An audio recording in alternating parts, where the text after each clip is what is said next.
Yo, what's going on YouTube? It's Jordan here, bringing you another video. In today's video, we've got episode 9 of our Pittsburgh Penguins franchise mode here in NHL 26. The goal of this video is to get through the trade deadline and get to the end of the regular season, see if we make the playoffs. We have a decent record, 33-29-5. We sit 6th in the Metro.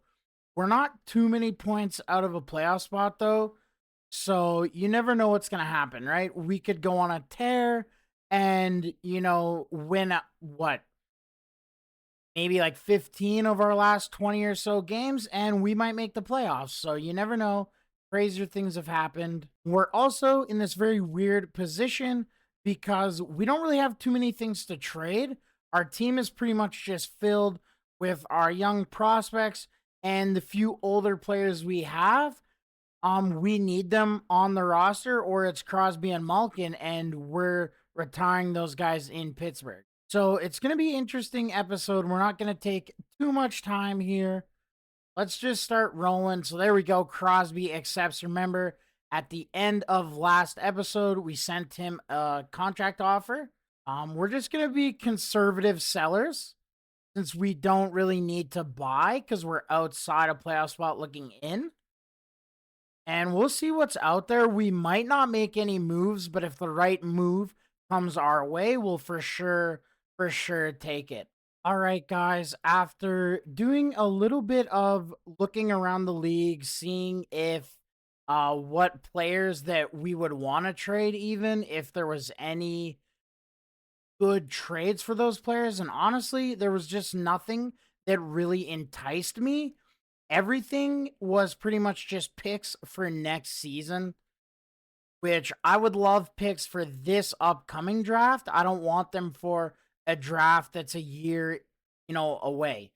So we're just going to make no trades. That might be a bit controversial, but I think it's just what's best for our franchise at this time. But if we take a look there, you can see Calgary got McLeod.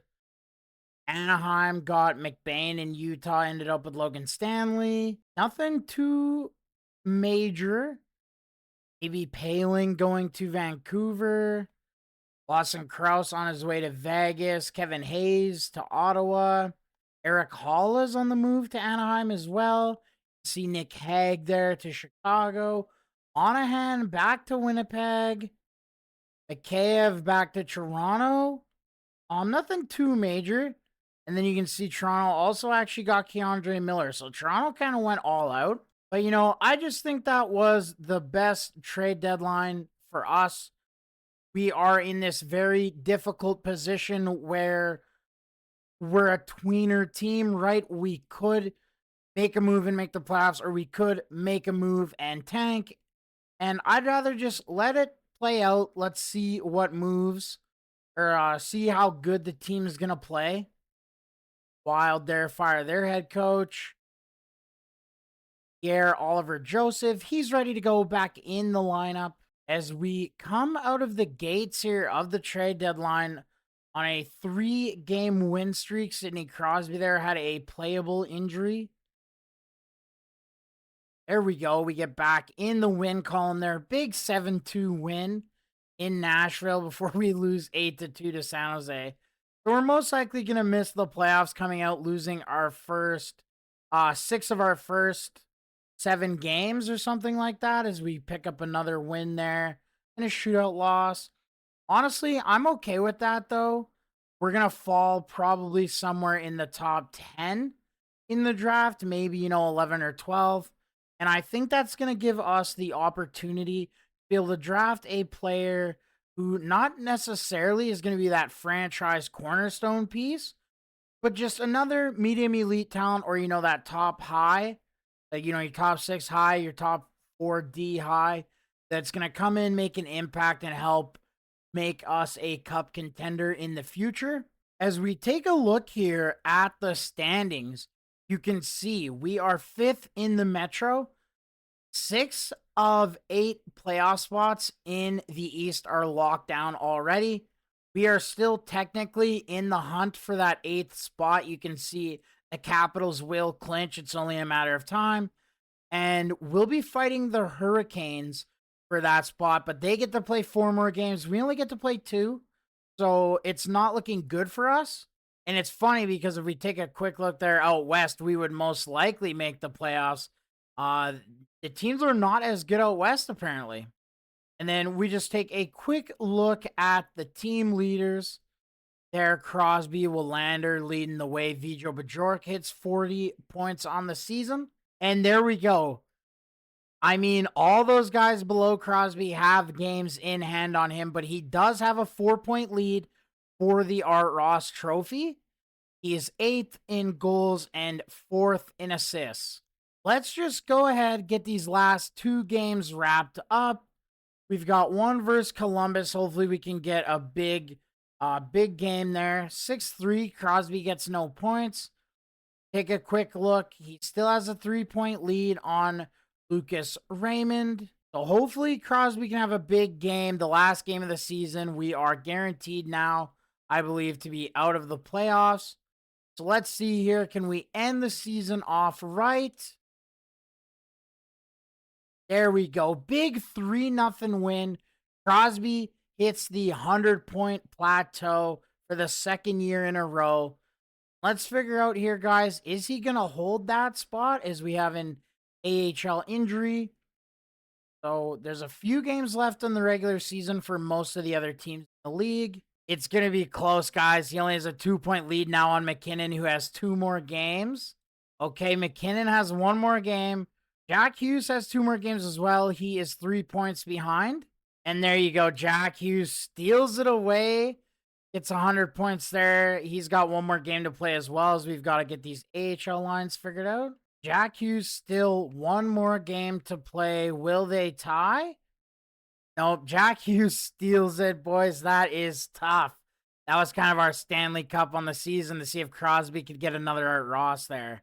Yeah, not the result we wanted to see. Obviously, we want Crosby to win that Art Ross. Could be the last chance he gets at it in his career. As we take a look at the stats here, we had a down year offensively, that is for sure. Crosby, though, 100 points at 40 years old, 34 power play points. It's incredible, dude. It's a sight to see. Kenny Malkin hit 69. Kuvinin hit 69 as well. It's a little bit of a drop off for him, but remember, he is a 2-way forward, and the offense definitely struggled a lot more this year than they did last year. So what do you expect? Rucker McGroarty, though, 57 points. He sees a 10-point bump. I thought he was having a down year, and I guess these lines worked for whatever reason, and he picked it up there. You love to see it. Lekkerimaki with a down year, 55 points. Shabanov, I believe that's a career year. Nope, he ties his season high in points there. Pedro Bajork, though, really good rookie season. Phil Tomasino, 39 points. Willander, baby, on that back end. Picks up 37 points. Not the best year, but he did miss 4 games, so maybe he doesn't miss those games. He might just hit 40 points. Good to see some growth, man. He's really been our number 1 defenseman the past couple of years. Alexei Joseph, a down rookie year for what you would like to see, but we have to remember that he is 18 years old. He definitely needed to be in the AHL, just couldn't go there since he is a CHL player. Perbix, Milano, Palat, nothing stands out besides Carter Yakimchuk.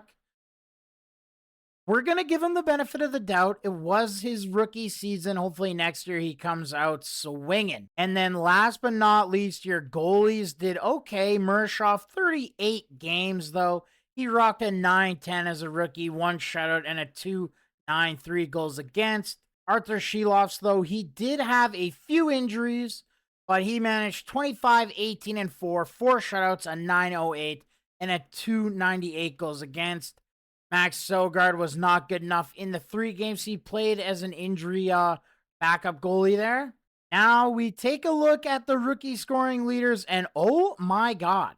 I don't know if Nick Lardis missed games or was just called up late, but he had 43 points in 59 games. He should be the rookie of the year, in my opinion. I don't know if EA has a games played thing or because he didn't play all 82, but he led the way and didn't play all 82, so he should be it. Bajork up there, as well as Victor Eklund. No surprises. Joseph managed to crack his way into the top 8. And then, yeah, you got Molendijk, and we would have loved to have seen Carter Yakimchuk be a little bit higher on this list. That's okay. Still a young kid. Now we're going to go ahead, take a look and see who do we think is going to win the Vezina. You've got Jacob Fowler there leading the way in wins, but Jake Allen, Swayman, Otter, and Askarov there leading the way in save percentage. Then you take a look at goals against. Once again, it's Allen, Ottinger, and then Thompson and Askarov leading the way. And shutouts, you actually got Fowler and Thompson with the most shutouts, so that is interesting there. Jacob Fowler had himself a great season. My pick for the Vezina is Logan Thompson, though. He's who I think has it in the bag. Take a look at defense, and Cale Makar and Adam Fox, both with 90-point seasons. My pick for the Norris is Adam Fox because of the plus minus. At this point, guys, we all know that's how EA likes to have the awards be decided. It's a mix of everything, and plus minus is included in that. And now we take a look, and again, it sucks to see Sidney Crosby just miss out on the Art Ross Trophy. It's going to go to Jack Hughes. Nathan McKinnon, though, leading the way in goals this season. Love to see that. Almost had 60. And then your assist leaders there, Adam Fox, Cale Makar, and Quinn Hughes. And now, just to take a quick look at the AHL, you got Benjamin Kindle, 63 points in 82 games. That is a huge step up for him. The power play wasn't clicking as much as it was last year, so maybe if it would have been, he could have got close to that point per game. Ilian, 53 points. Howe, 44. And nothing else to stand out there. Harrison Brunnicke, 35 points, though, a big jump in the offensive production. He should be in the NHL next season, probably as a third pair defenseman. And this season, we did not make the AHL playoffs. Once again, we're going to go ahead. We're going to get simmed up to the draft. I will see you guys when we have a Stanley Cup champion. So, guys, here we are. We're going to hide the face cam here for a second so you guys can see. It is Washington versus Dallas in the Stanley Cup final. Dallas is down 3-2, and there you go. The Washington Capitals, they win the Stanley Cup there. We get a couple of coach firings. We're going to go ahead. We're going to wrap this video up, taking a quick look at the awards and see what kind of growth we got from players. We'll figure out if we won the draft lottery, where we're going to draft, take a look at the draft class, and figure out what our next steps are for this offseason. So Washington wins the Stanley Cup 2 years in a row. Boston got that President's Trophy. Hughes, the Art Ross, gets the Hart. Fox, I called it, boys. He got the Norris. He also gets the Lady Byng. Nick Lardis with the Calder. Dylan Strome with his back-to-back Conn Smythe trophies. Vezina went to Jake Allen. A little bit surprised at that, not going to lie. He also gets the M. Jennings along with Jacob Markstrom. Hey, there we go. We get an award. Bill Masterton Memorial goes to Siliev. Sturm there getting the Jack Adams. You've got Johnston with the Selk Trophy. Hughes with the Lindsay. And again, McKinnon, back-to-back Richard Trophy winner. Taking a look at our contract situation, Billy Kuvanen is up to a medium elite 89 overall. This kid is going to be something special for us. I'm pretty sure I'm going to try to have him be the same as Crosby and Malkin and retire a Penguin. Because, wow, that's unreal. Lekkerimäki there, up to an 87. Malkin down to an 87. And also Rutger McGroarty up to an 87. So that's nice to see. Got Siliev and Wallinder there, both at 85s. Bajork up to an 83. And no other growth that I'm really noticing. We've got Kindle up to an 81, but he might have already been there. So it's very interesting. We've got a decent looking team heading into next season. No goalie growth just yet.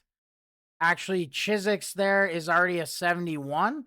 We might go ahead and sign him in next episode. He can be the backup in the AHL right away here. We are going to be letting Sogard go, though, between Riddler, Diego, and Chiswick, so I don't think we need him.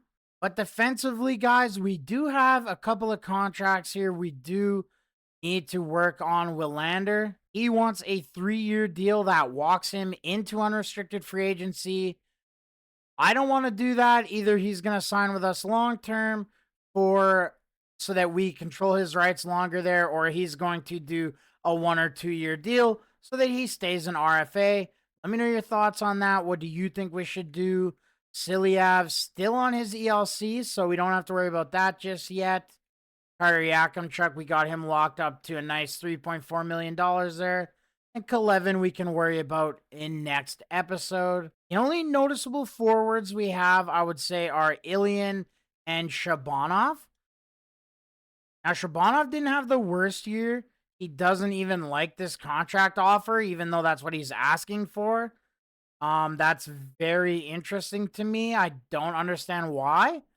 As we'll go ahead and take a look at Ilian as well. Just wants a nice bridge deal. I'm going to give him a little bit of an overpay just to see if he'll accept it, and anything else that's there, we can just worry about in next episode. And yeah, Ilian does accept, so that is very good to see. Now we're just going to go ahead, get simmed up to the 20th so that we can go ahead and check out this draft class.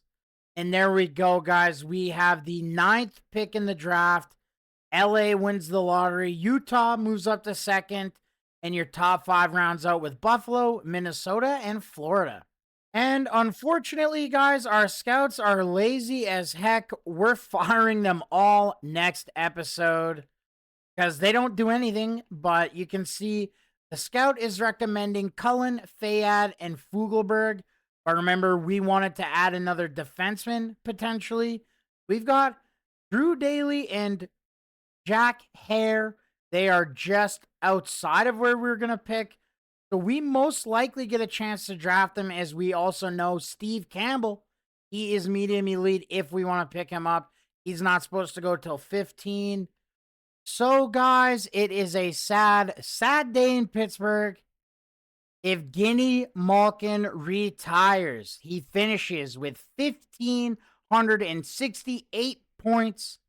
That is in 1,458 games played, 606 goals, 962 assists.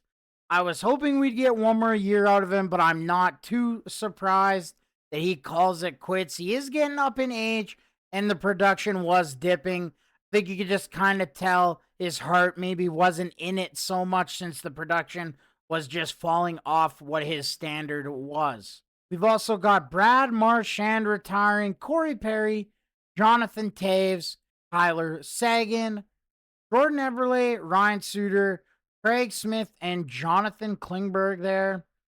Take a look at the games played. You got Ian Cole sneaking up into there as well.